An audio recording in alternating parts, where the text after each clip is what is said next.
bit about Godzilla here. This is we're in Worcester, BC right now. This is the first zip line that I ever built, and we built it over 12 years ago.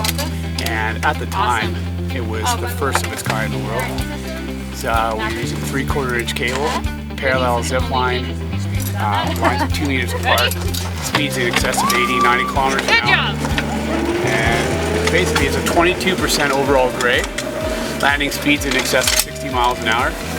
And what differentiated us here was we're the first owners, first builders ever to use a urethane wheel on the trolley. So hence they're really quiet. And now 12 years later, they're still using the same zipline cable without changing it. Hey man. How's it going? Great. Okay, I'm standing. Living the dream, brother. Living the dream. Ask Isaiah about his first tour here. How old are you, Isaiah?